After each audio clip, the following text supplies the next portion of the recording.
The morning air was chilly as Sophia walked beside her mother through the cemetery gates. At just 8 years old, she already knew the path by heart. Right at the old oak tree, past the stone angel, and then 15 steps to where her father now rested. It had been 3 months since the funeral, but for Sophia it still felt like yesterday. "Do you want to put the flowers down today?" her mother Clara asked, her voice gentle as she handed the small bouquet of sunflowers to Sophia. They were her father's favorites. Sophia nodded, taking the flowers with both hands. Every Sunday they followed this same ritual. Clara would buy fresh sunflowers from the market, and they would make the quiet journey to the cemetery together. As they reached the grave, Sophia carefully arranged the flowers against the headstone, making sure they sat just right. Clara stood back, watching her daughter with a mixture of pride and heartache. The little girl was so brave, so much like her father. "Hi, Daddy," Sophia whispered, her small hand resting on the cold stone. "Mom made your favorite pancakes this morning." "I ate 3. A tiny smile crossed her face as she spoke, as if sharing a secret. Clara wiped away a tear. These visits were always hard, but they were getting through it together. She believed it was important for Sophia to have this time with her father, even if he was gone. What Clara didn't expect was what happened next. "Daddy says he misses your pancakes too," Sophia said suddenly. Looking up at her mother with wide, innocent eyes, Clara felt her heart skip. "What did you say, sweetie?" "Daddy says he misses your pancakes," Sophia repeated matter-of-factly. "He says the place where he is now doesn't have any food at all." A chill ran down Clara's spine that had nothing to do with the morning air. "Sophia, honey, you know Daddy isn't really talking to you, right? It's just your imagination, and that's okay. It's a way of remembering him." Sophia shook her head firmly. "No, Mom, he's really talking to me. He comes in my dreams at night." Clara knelt down, pulling her daughter into a hug. She told herself this was normal, just a child's way of processing grief. The therapist had warned her that children often created these kinds of fantasies to cope with loss. "That's a nice thought, sweetie," Clara said softly. "I'm sure Daddy would love to talk to us if he could. But he is." Sophia insisted, pulling away from the hug with a frustrated expression. "He's not gone, Mom. He's still alive." The words hit Clara like a physical blow. She took a deep breath, steadying herself. "Sophia, we've talked about this. Daddy had an accident. His body couldn't recover. We said goodbye to him right here." Tears welled up in Sophia's eyes. "You don't believe me." It wasn't a question, but a sad statement of fact. Clara didn't know what to say. How could she explain death to an 8-year-old who so desperately wanted her father back? Instead, she simply held her daughter close, feeling the small body tremble with sobs against her chest. "It's okay to miss him," Clara whispered. "I miss him too. Every single day." But as the weeks passed, Sophia's claims didn't fade. If anything, they grew more insistent, more detailed. "Daddy says he's in a dark place," she told Clara one night as her mother tucked her into bed. "He says it's cold and he can't move much. But he's breathing, Mom. He's still breathing." Clara tried to hide her concern, but after Sophia fell asleep, she called her sister in tears. "I don't know what to do," she confessed. "This isn't getting better. It's getting worse. She's creating this whole story in her head that Tom is alive somewhere." "Have you talked to Dr. Bennett about it?" her sister asked, referring to the child psychologist Sophia had been seeing since the funeral. "We have an appointment tomorrow," Clara said. "I'm going to bring it up." Dr. Bennett listened carefully the next day as Clara explained the situation. Sophia sat in the play area of the office, seemingly absorbed in building a tower of blocks, but Clara knew she was listening to every word. "This is actually quite common," Dr. Bennett assured her. "Children sometimes create alternative narratives to cope with loss. The idea that her father is somehow still alive is less painful than accepting he's gone forever." "But she's so specific about it," Clara said, lowering her voice. "She talks about him being in a dark, cold place. About him not being able to move. It's unsettling." Dr. Bennett nodded thoughtfully. "Those details might be coming from things she's overheard, or from her own fears about what death might be like. The best approach is to be patient and consistent. Don't dismiss her feelings, but gently reinforce reality." Clara tried to follow this advice, but it was hard, especially when Sophia began to wake up in the middle of the night crying out for her father. "He needs help, Mom." She would sob as Clara held her. "Why won't anyone help him?" By the time their Sunday cemetery visit came around again, Clara was exhausted. She'd barely slept all week, torn between concern for her daughter and her own still raw grief. At the cemetery, they followed their usual path, but something was different about Sophia today. She walked with purpose, her small face set in determination. When they reached the grave, instead of placing the flowers gently as she usually did, Sophia dropped to her knees and began speaking urgently. "I believe you, Daddy," she said, her voice ringing clear in the quiet morning air. "I'm going to find a way to help you. I promise." Clara felt a mixture of heartbreak and alarm. This was going beyond a child's fantasy. Sophia truly believed what she was saying. The cemetery caretaker, an older man named Pete who had always been kind to them, approached slowly. He'd been raking leaves nearby and had clearly overheard. "Everything okay over here?" he asked gently, looking from Clara's worried face to Sophia's tear-streaked one. Clara tried to smile. "We're fine, thank you. Just having a difficult morning," Pete nodded understandingly. But his eyes lingered on Sophia, who was now whispering something to the headstone, her small hand patting the earth as if comforting it. "I've seen a lot of grief in my years here," Pete said quietly to Clara. "Everyone processes it differently, but I've never seen a child so certain before." Clara didn't know how to respond to that. There was something in Pete's tone, not dismissive, but almost wondering. "My daughter has a vivid imagination," she finally said. "And she misses her father terribly." Pete nodded slowly. "Of course she does." He hesitated, then added, "You know, my grandmother used to say that children sometimes see things adults can't. That they're closer to the mysteries of the world, because they haven't learned to doubt yet." Under normal circumstances, Clara might have found such talk irritating. But today, watching Sophia's intense focus as she continued her one-sided conversation with Tom's grave, she felt a strange shiver that wasn't entirely unpleasant. What if? The thought slipped into her mind before she could stop it. What if Sophia really was hearing something? What if Clara shut the thought down immediately? This was exactly the kind of magical thinking that wouldn't help either of them move forward. Tom was gone. The sooner Sophia accepted that, the sooner she could begin to heal. "It's time to go." "Sweetie," Clara called, her voice firmer than usual. Sophia looked up, and for a moment Clara barely recognized her daughter. There was something in her eyes, a knowledge, a certainty that seemed far older than her 8 years. "He's still alive, Mom," Sophia said again, rising to her feet, "and one day you'll see that I'm right." As they walked away, Clara couldn't shake the feeling that something had shifted between them. A small part of her, the part that still woke reaching for Tom in the middle of the night, almost wanted to believe. But that was the path to madness, wasn't it? The path to never moving on. What Clara didn't realize was that someone else had overheard their conversation, a well-dressed man who had been visiting a grave several rows away. He stood watching as mother and daughter made their way back to the cemetery gates, an unreadable expression on his face, and he'd heard every word that Sophia had said. 2 weeks had passed since that day at the cemetery, and Clara was at her wits' end. Sophia's nightmares had gotten worse. Almost every night, Clara would wake to the sound of her daughter crying out, sometimes so loudly that their neighbor in the apartment next door would knock on the wall in complaint. "He's trying to tell me where he is," Sophia insisted one morning over breakfast, dark circles under her young eyes. "But I can't see enough in the dreams. It's too dark where he is." Clara pushed a plate of toast toward her daughter. "Honey, please try to eat something."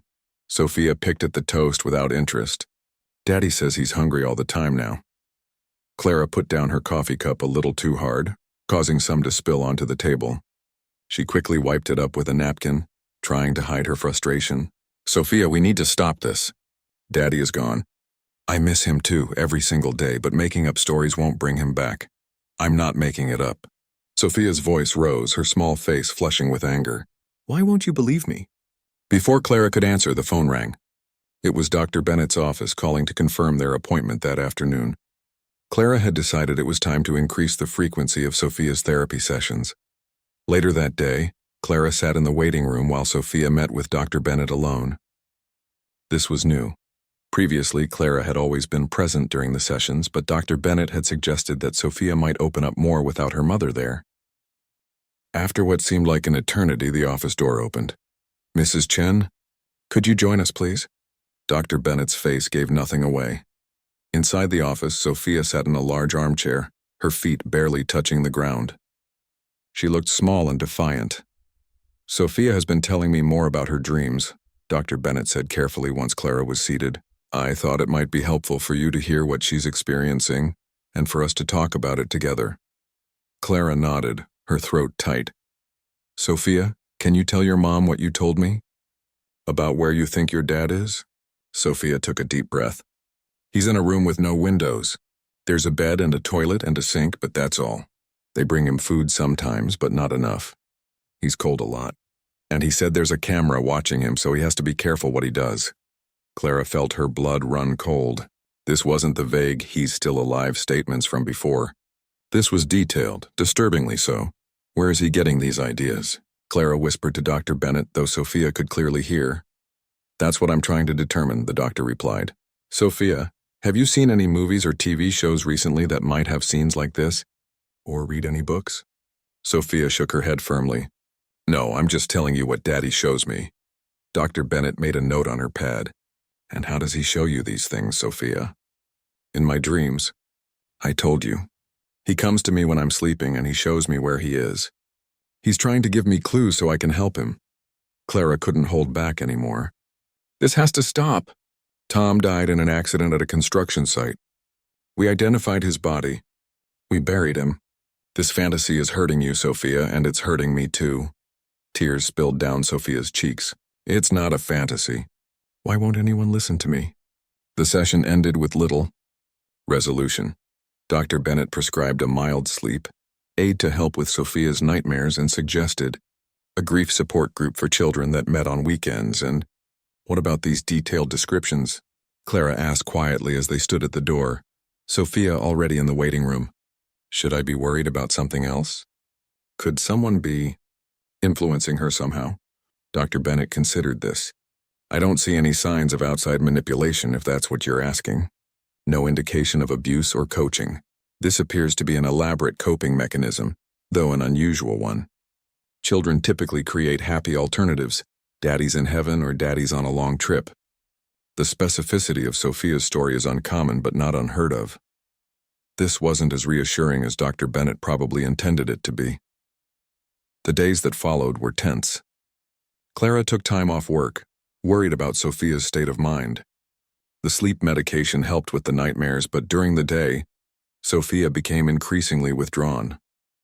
She would sit by the window for hours, staring out at nothing in particular, occasionally whispering to herself. The breaking point came when Clara received a call from her sister Beth. A job opportunity had opened up in her company, one that would allow Clara to work remotely most of the time, perfect for a single mom. The catch? It was in another city 4 hours away. "It would mean a fresh start for both of you," Beth urged. "New place, new memories, and I'd be there to help with Sophia." The idea was tempting. Perhaps a change of scenery was exactly what they needed to break this cycle of grief and fantasy. When Clara told Sophia about the potential move, she expected resistance. What she didn't expect was outright panic. "We can't leave," Sophia cried, her face white with fear. "How will Daddy find us if we go away? How will I hear him anymore?" "Sophia, this could be good for us," Clara tried to explain. "Aunt Beth is there, and there's a great school, and—" "No!" Sophia rarely raised her voice, and the force of it startled Clara into silence. "I'm not leaving Daddy here all alone." That Sunday, Clara decided they would visit the cemetery one last time, before making a final decision about the move. She thought it might give Sophia some closure, a chance to say goodbye. It was a beautiful autumn day, the trees in the cemetery showing hints of gold and red. Clara had explained to Sophia that this would be their last visit for a while, that they might be moving to live near Aunt Beth. Sophia had been quiet during the drive, unusually subdued. Clara hoped this meant she was coming to terms with the idea, but as they approached Tom's grave, something changed. Sophia broke away from Clara's hand and ran the last few yards, throwing herself onto the ground in front of the headstone. "Daddy!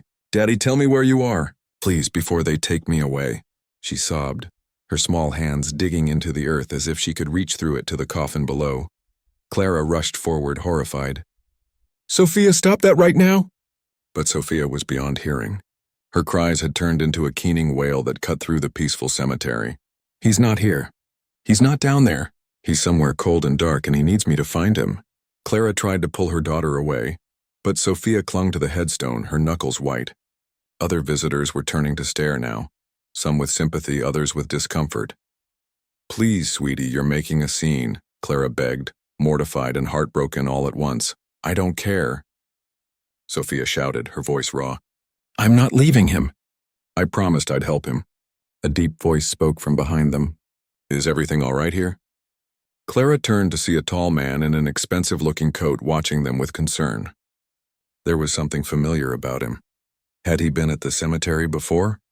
"I'm so sorry about the disturbance," Clara apologized, still struggling with Sophia. "My daughter is having a difficult time." The man nodded, his eyes focused on Sophia with an odd intensity. "I understand. Loss is hard on everyone, but especially children." Something in his tone made Clara pause. He wasn't just being polite. He seemed genuinely affected by the scene. "He's still alive," Sophia said suddenly, looking directly at the stranger. "My daddy. He's not in this grave. He's somewhere else, and he needs help." Clara expected the man to offer an awkward smile and retreat, as most people did when confronted with Sophia's claims. Instead, he knelt down to Sophia's level, his expensive coat touching the cemetery ground.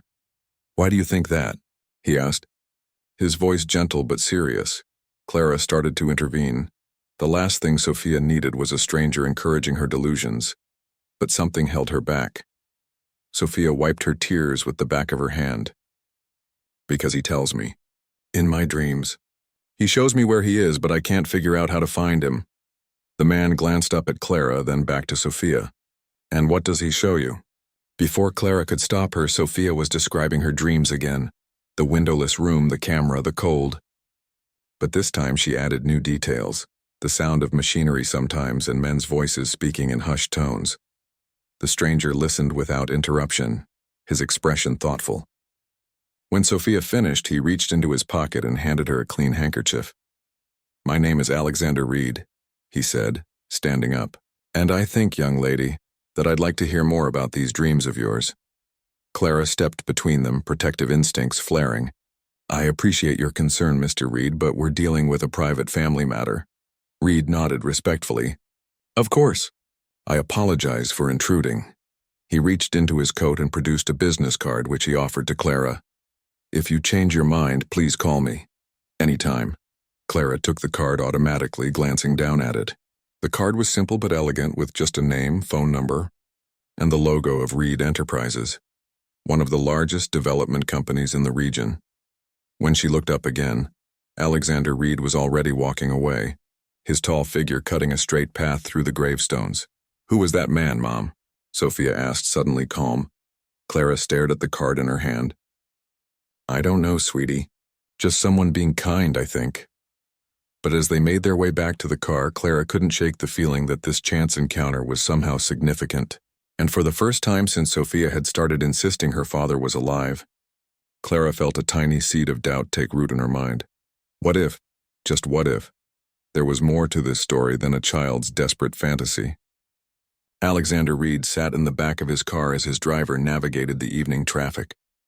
The encounter at the cemetery kept replaying in his mind. The little girl's conviction had been unsettling, not because he believed her wild claims, but because of the raw emotion behind them. "Change of plans, Kevin," he said suddenly. "Take me to the office instead of home." "At this hour, sir?" his driver asked, glancing in the rearview mirror. "Yes, there's something I need to look into." Reed Enterprises occupied the top 5 floors of a gleaming downtown skyscraper. Even at this late hour, a few employees were still at their desks when Alexander walked in. They straightened up as he passed, nodding respectfully. Alexander barely noticed, his mind elsewhere. In his private office, he loosened his tie and sat down at his computer. The business card he'd given the woman at the cemetery, Clara, he thought her name was, included his private number. If she called, he would know. But he didn't expect she would. The way she'd looked at him, with that mixture of suspicion and protectiveness, told him she wasn't likely to reach out, which meant if he wanted answers, he would have to find them himself. He opened his browser and began a search. Construction site accident, recent local. The search returned several results, but one headline caught his eye. Local engineer dies in construction site collapse. Alexander clicked on the article. It was dated about 4 months ago. The victim, Thomas Chen, 36, had been inspecting a partially completed building when a section of scaffolding collapsed. He was survived by his wife, Clara, and daughter, Sophia. Thomas Chen. Clara. Sophia. The names matched. Alexander sat back, frowning. Why was he doing this? He had met hundreds, maybe thousands of people who had experienced tragedy. What was it about this little girl that had gotten under his skin? Perhaps it was because Alexander knew what it was like to cling to hope when everyone else had moved on. His own brother had disappeared during a hiking trip 10 years ago. Search parties had found nothing, and eventually everyone, including Alexander, had accepted that Michael was gone. Everyone except Alexander's mother. Until the day she died 3 years ago, she had insisted Michael was still alive somewhere. The family had written it off as a mother's inability to accept the loss of her child. Now, looking at the article about Thomas Chen, Alexander wondered. He scrolled down to read more about the accident. The construction site had belonged to Westlake Development, one of Reed Enterprises' main competitors. Alexander knew their reputation. Cutting corners to save costs was practically their business model. His phone rang, startling him out of his thoughts. 'Twas his assistant. "Mr. Reed, I have those contract revisions you asked for earlier. Leave them on your desk." "I'll look at them tomorrow," Alexander replied. Then, after a moment's hesitation, "Lisa, I need you to find me everything you can about a construction accident 4 months ago. Westlake Development was involved. The victim was an engineer named Thomas Chen." "Sir?" His assistant sounded confused. "This wasn't their usual type of research. It's important, and Lisa, keep this between us." "Of course, Mr. Reed. I'll have it for you first thing tomorrow." Alexander hung up and stared out the window at the city lights. He told himself he was just curious, that this was probably nothing more than a sad story of a child unable to process her grief. But something didn't feel right. Morning came, and with it a thick folder on Alexander's desk. Lisa had been thorough, as always. Police reports, newspaper articles, witness statements, even Thomas Chen's employment history and educational background. Thomas had been a structural engineer with an impressive resume. He'd worked for Westlake Development for only 6 months before the accident. Before that, he'd been with a smaller firm that had gone bankrupt. Alexander flipped through the accident report. The official cause had been ruled as faulty scaffolding combined with high winds. No criminal charges had been filed, though OSHA had issued several citations to Westlake. What caught Alexander's attention was a small note buried in the witness statements. A co-worker of Thomas had mentioned that in the weeks leading up to the accident, Thomas had seemed nervous and preoccupied. He had been staying late at the office, reviewing old project files that weren't related to his current assignments. There was no follow-up on this statement. The police had apparently deemed it irrelevant to the accident investigation. Alexander picked up his phone. "Lisa, find out if Thomas Chen had any concerns about the Westlake project he was working on. Talk to former colleagues if you can, and I want to know more about this bankruptcy at his previous employer." Over the next few days, Alexander found himself increasingly drawn into the mystery of Thomas Chen's death. His assistant reported back that several of Thomas's former colleagues described him as meticulous and safety-conscious. One mentioned that Thomas had raised concerns about material substitutions at the construction site, cheaper alternatives being used instead of what had been specified in the original plans. The bankruptcy of Thomas's previous employer, Mitchell Engineering, had been sudden and messy. The owner, Robert Mitchell, had disappeared with company funds, leaving employees and creditors in the lurch. Interestingly, much of Mitchell's abandoned business had been absorbed by Westlake. None of this was concrete evidence of anything sinister. But it painted a picture of a man who might have discovered something problematic, perhaps even illegal, at his workplace. Alexander debated his next move. He had no official standing to investigate further. He was just a businessman with too much curiosity and resources at his disposal. Getting involved could create problems with a competitor, possibly even legal complications. The rational thing would be to walk away. Let the police do their job if there was even a job to be done. But the image of that little girl at the cemetery, So absolutely certain her father was alive, wouldn't leave him.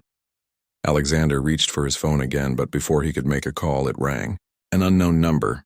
Alexander Reed speaking. There was a pause, then a woman's hesitant voice. Mr. Reed? This is Clara Chen. We met at the cemetery a few days ago. Alexander sat up straighter. Yes, Mrs. Chen, I remember. I wasn't going to call, she said, her voice strained. But Sophia won't stop talking about you. She says her father told her in a dream that you would help. I know how this sounds, but would it be possible for us to meet? Alexander asked. Perhaps I could speak with Sophia again. Another pause. I don't know if that's a good idea. Dr. Bennett, Sophia's therapist, thinks I shouldn't encourage these fantasies. I understand your concern, Alexander said carefully. But I've learned a few things about your husband's accident that you might find interesting. The silence on the other end stretched out so long that Alexander thought she might have hung up. Where? She finally asked. They agreed to meet at a small cafe near Clara's apartment the following afternoon. Alexander arrived early, choosing a quiet corner table where they could speak privately. Clara arrived with Sophia in tow. The little girl looked both excited and apprehensive, clutching her mother's hand tightly as they approached.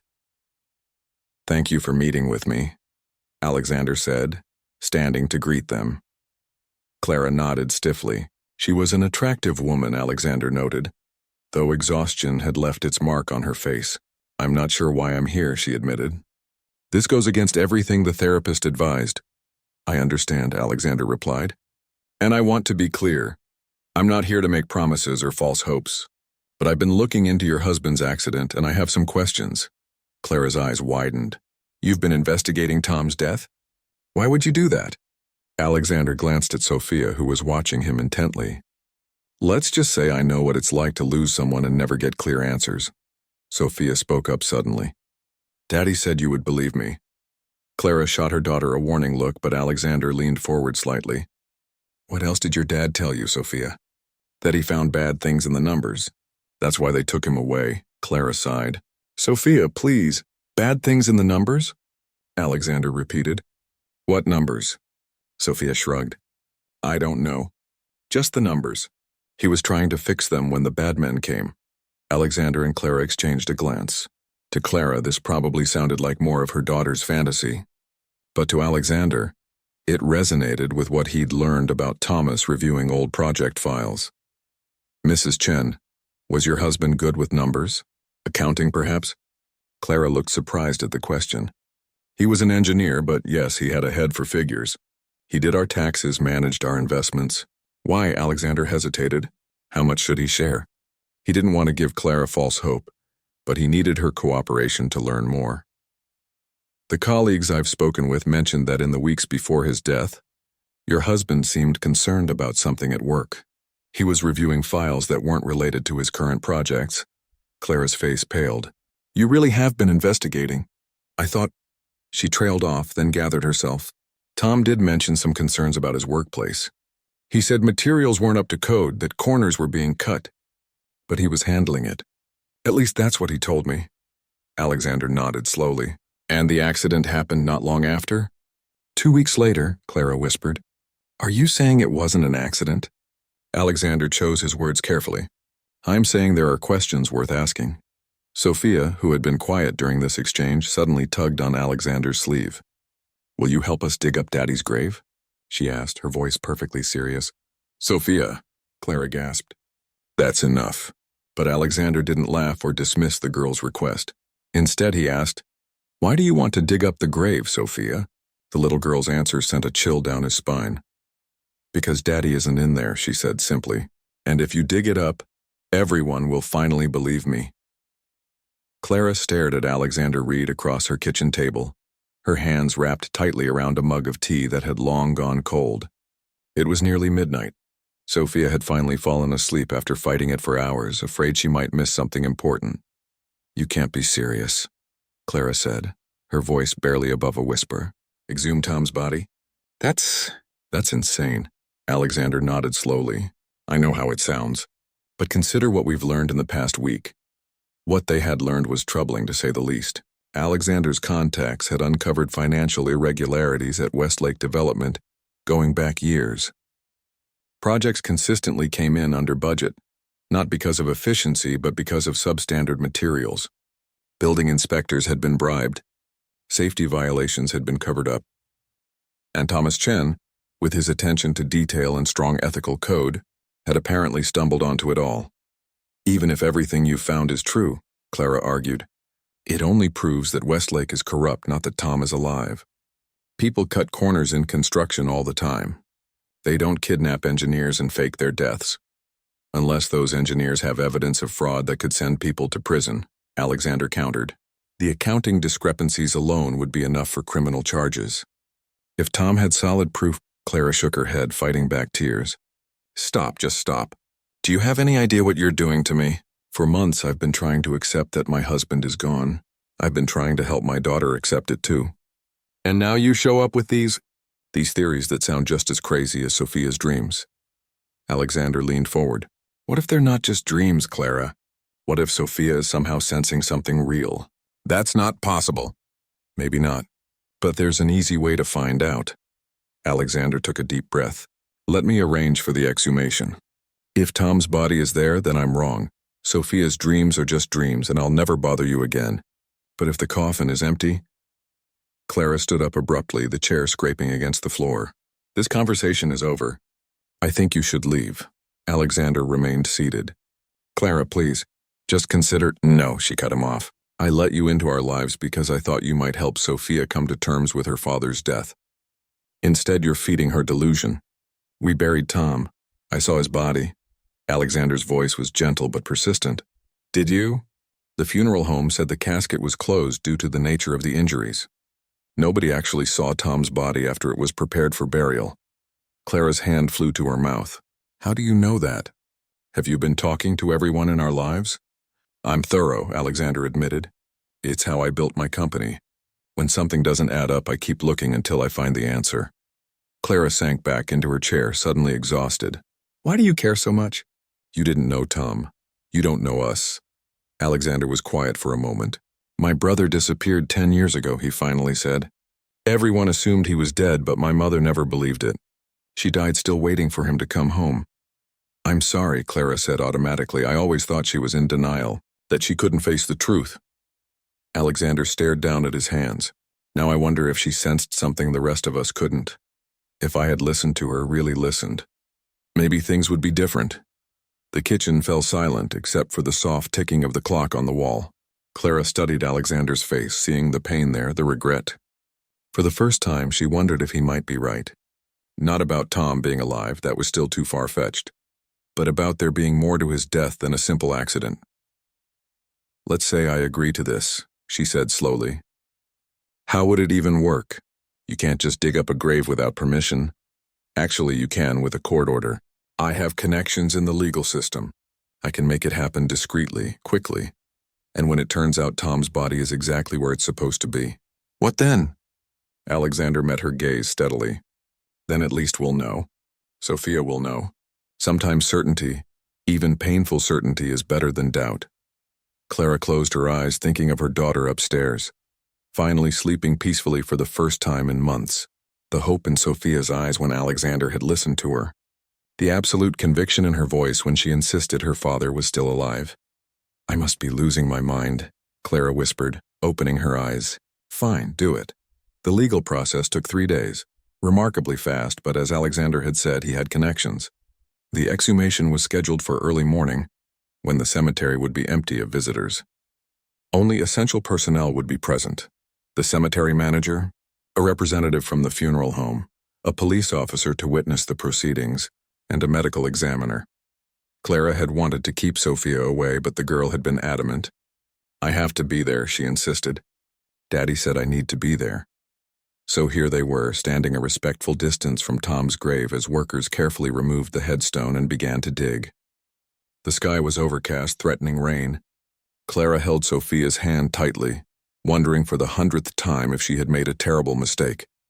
Alexander stood beside them, his face grim. He had been quiet all morning, lost in his own thoughts. Clara wondered if he was having second thoughts too. The digging seemed to take forever. Sophia watched intently, never taking her eyes off the growing hole in the ground. Clara couldn't bear to look, focusing instead on the trees at the edge of the cemetery, the birds flitting between branches. "They've reached the casket," Alexander murmured, and Clara forced herself to turn back to the grave. The workers secured straps around the coffin and carefully lifted it out of the ground. They placed it on a tarp spread nearby and stepped back, looking to the funeral home representative for instructions. "Open it," the man said quietly. Clara's heart hammered in her chest as one of the workers stepped forward with tools to open the sealed casket. Sophia squeezed her hand so hard it hurt, but Clara barely noticed. The lid of the coffin was raised slowly, respectfully, and then, "It's empty," the police officer said, his voice sharp with surprise. Clara felt her knees give way. Alexander caught her before she fell, supporting her weight as she stared in disbelief at the open casket. It wasn't completely empty.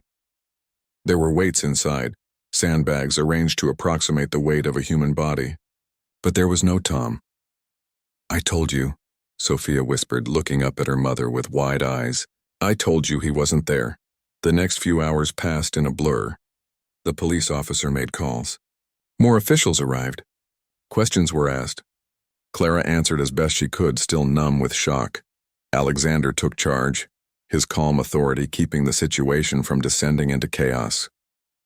He arranged for the casket to be transported to a lab for analysis. He contacted his lawyer to be present for any official questioning. By late afternoon, they were back at Clara's apartment. Sophia had finally worn herself out with excitement and fallen asleep on the couch. Clara sat at the kitchen table once again, this time with a glass of wine in front of her. "I still can't believe it," she said, her voice hollow. "How is this possible?" "Who was in that coffin at the funeral?" "Nobody," Alexander replied. "The funeral home must have been part of it. They're the ones who said the body was too damaged to be viewed." "But why? Why go through all this? If Tom discovered fraud at Westlake, why not just fire him? Why fake his death?" Alexander's face was grave. "Because whatever he found goes beyond simple fraud. The deeper I dig, the worse it looks. Westlake has connections to organized crime. There are projects all over the city built with substandard materials, buildings that could collapse, bridges that could fail, thousands of lives at risk." Clara pressed her hands to her face. "Oh God, Tom must have gathered concrete evidence, the kind that could bring down the whole operation." Alexander paused, "And they couldn't risk killing him outright." "Why not?" Clara asked, though she dreaded the answer. "Because he must have hidden the evidence somewhere. They need him alive to find it." Alexander's voice hardened. "Which means he's still alive, Clara. Sophia was right all along." Clara looked toward the living room where her daughter slept peacefully. How did she know? How could she possibly know? Alexander shook his head. "I don't have an answer for that. Some connection between parent and child that we don't understand. It doesn't matter. What matters is finding Tom before they—" He didn't finish the sentence. He didn't need to. Clara straightened her shoulders, a new resolve filling her. "What do we do now?" "Now we follow the only lead we have, Sophia's dreams." Alexander pulled out his phone. "I'm calling in a team. Security specialists, computer experts. We'll go through everything we have about Westlake. Properties, facilities, anywhere they might be holding Tom. And we'll find him," Clara said. It wasn't a question. "Yes," Alexander promised. "We'll find him." In the living room, Sophia stirred in her sleep, a small smile on her face. In her dream, her father was telling her something new, something important. He was telling her they were coming for him. "At last, he's underground," Sophia said, pointing at the map spread across Alexander's conference table, in a room with pipes above him. "There's a big machine nearby that makes a humming sound." It had been 3 days since the discovery of the empty coffin. Alexander's office had transformed into a command center. Computers lined the walls displaying property records, building plans, and satellite images. A team of 6 specialists worked around the clock, following every possible lead. Clara watched her daughter with a mixture of wonder and fear. Since the exhumation, Sophia's dreams had become more detailed, more specific. Each morning she would wake up with new information about where her father was being held. "A room with pipes," Alexander repeated, studying the map. That could be a basement, a maintenance area, or a utility room. One of the computer specialists, a woman named Diane, looked up from her screen. "I've been cross-referencing Westlake's properties with underground facilities. They own 17 buildings with significant basement levels or underground infrastructure. Too many to search without narrowing it down, Alexander said, frowning. Clara knelt beside Sophia. Sweetie, did Daddy show you anything else? Anything outside the room or anything he could see or hear? Sophia's face scrunched up in concentration. There's a sound he hears sometimes. Like a whoosh and then a ding. A whoosh and a ding? Alexander repeated, looking puzzled. Clara's eyes widened. An elevator. He's near an elevator. That helps, Diane said, typing rapidly. Only 9 of these properties have elevator systems that go below ground level. Alexander nodded. Still too many. We need more. Sophia tugged at Clara's sleeve. Mom, I forgot to tell you. Daddy showed me words on the pipes. Big yellow words. Clara's heart raced. What words, honey? Can you remember? Out west. Sophia struggled to recall. West something. Westlake? Alexander suggested. Sophia shook her head. No, west. West Ridge, that's it. West Ridge. The room fell silent as everyone turned to look at the little girl. Then Diane broke the silence, her voice tight with excitement. West Ridge Municipal Water. It's a utility company that Westlake acquired 3 years ago. They maintain the water system for the western suburbs. Alexander was already moving, grabbing his phone. Find me everything on West Ridge, facilities, maintenance sites, everything. Within an hour, they had identified 3 possible locations. All were maintenance facilities for the West Ridge water system. All had underground levels, and all were owned by Westlake Development through subsidiary companies. We can't search them all at once, Alexander said, studying the information. And if we alert Westlake that we're looking, they might move Tom or... He glanced at Sophia and didn't finish the sentence. We need to choose the right one, Clara said, trying to keep the desperation from her voice. They were so close. She couldn't bear the thought of making a wrong move now. Alexander nodded, then turned to Sophia again. Sophia, has your dad shown you anything else about where he is? Anything at all that might help us choose? The little girl closed her eyes as if trying to recall her dreams more clearly. There's a sound outside sometimes. Like a train, but not exactly. A subway? Alexander suggested. Maybe, Sophia said uncertainly. And there's a smell. Daddy says it smells like the lake when we go fishing. Clara looked up sharply. Algae, the water treatment facility. Diane was already checking. Only one of these sites is a water treatment plant. The one on Oakwood Drive. And yes, it's near the Blue Line tracks. Alexander was on his phone immediately, calling his security team. Within minutes, a plan was taking shape. Alexander's head of security, a former police detective named Ray, would lead a small team to the facility under the guise of a building inspection. They would determine if Tom was indeed being held there, and if so, they would call in both Alexander's private security force and the police. Clara wanted to go with them, but Alexander gently refused. We don't know what we're walking into, he explained. If Tom is there, the people holding him are dangerous. They've already gone to extreme lengths to cover up their crimes. But what if Sophia's wrong? Clara asked quietly when her daughter was out of earshot. What if we're all wrong and Tom really did die in that accident? Alexander met her gaze steadily. Then we'll know. But Clara, I don't think we're wrong. The empty coffin, the financial discrepancies, the lengths Westlake went to cover everything up, it all points to Tom being alive. Clara nodded, fighting back tears. I know, it's just, I've spent months trying to accept that he's gone. Now I'm afraid to hope. Alexander squeezed her shoulder gently. Hold on to that hope. We're going to bring him home. The next 4 hours were the longest of Clara's life. She and Sophia waited in Alexander's office while the team moved into position.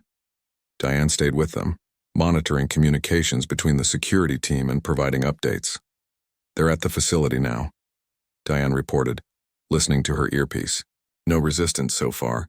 They're being shown around by a site manager who thinks they're conducting a routine inspection. Clara paced the office, unable to sit still. Sophia, in contrast, was remarkably calm, drawing pictures at Alexander's desk. When Clara glanced over, she saw her daughter was drawing a family portrait. Clara, Sophia, and Tom all holding hands. They've reached the main treatment area, Diane continued. Now they're asking to see the maintenance tunnels. Clara held her breath. This was the critical moment. If Tom was being held in the underground section of the facility, they would know soon. The manager is being cooperative. They're heading down now. They're in the tunnel system. The minutes ticked by in agonizing slowness. Then Diane's hand flew to her earpiece, her eyes widening. They found something. A section of the tunnel that's been modified. There's a hidden door behind some equipment. Clara rushed to her side. And? Diane listened intently, then a slow smile spread across her face. They're through the door. There's a guard, but Ray has him contained. And there's a room at the end of a short hallway with a locked door. Sophia looked up from her drawing. That's where Daddy is. Ray is calling for backup, Diane reported. Both his own team and the police. They're not opening the door until reinforcements arrive. Clara groaned in frustration. But Tom is right there.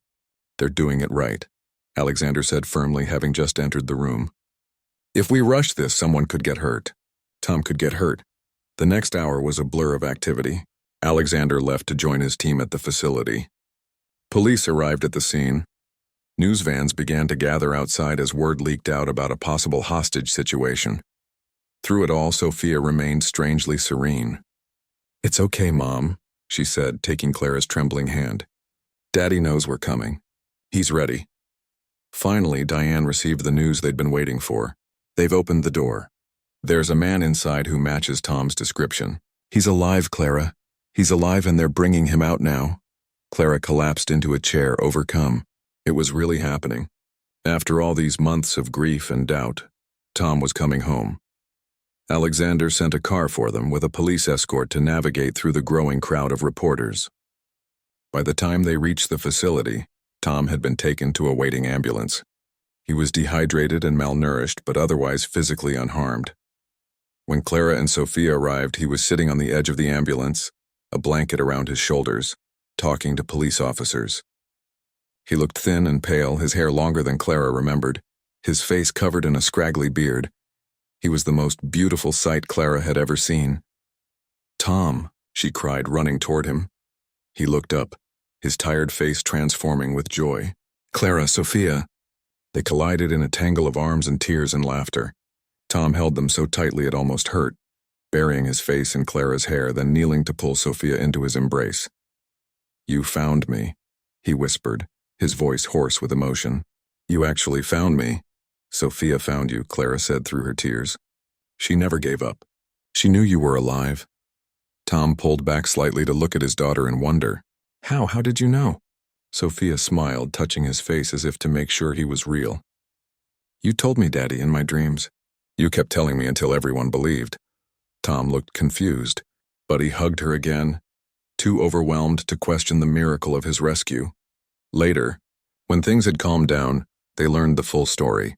Tom had indeed discovered financial fraud at Westlake, systematic overbilling and the use of substandard materials that put countless lives at risk. He had compiled evidence and was preparing to go to the authorities when he was kidnapped. The construction accident had been staged. A body from the morgue had been used for the initial identification, then switched out before the funeral. Tom had been kept alive because his kidnappers believed he had hidden copies of the evidence. They had been interrogating him for months, trying to break him. But I never told them, Tom said, sitting in a hospital bed later that night, with Clara beside him and Sophia asleep across his legs. I knew if I gave them what they wanted, they'd have no reason to keep me alive. Where is the evidence? Alexander asked. He had been at the hospital for hours, coordinating with police and making sure the family was protected. Tom smiled weakly. Hidden in plain sight. I mailed it to myself at our home address, disguised as junk mail. It's probably still sitting in that drawer where we throw all the unsorted mail. Clara laughed through her tears. It is. I never got around to clearing that drawer out. The next few weeks were a whirlwind. Arrests were made, not just at Westlake, but throughout the city's construction industry and building inspection departments. Tom's evidence revealed a web of corruption that had endangered thousands of lives. Alexander Reed became a regular visitor at their home. He had gained something he hadn't expected from the whole ordeal, friends who felt like family. As for Sophia, she became something of a local celebrity. People called it intuition, a psychic connection, or simply a child's unwavering faith. Whatever it was, Sophia only smiled when asked about it. I just listened, she would say. When everyone else stopped listening, I didn't. 6 months later, on a warm spring day, the family returned to the cemetery. This time, they came not to mourn, but to say goodbye to a place that held such mixed memories. As they turned to leave, Sophia paused at the spot where her father's empty grave had been.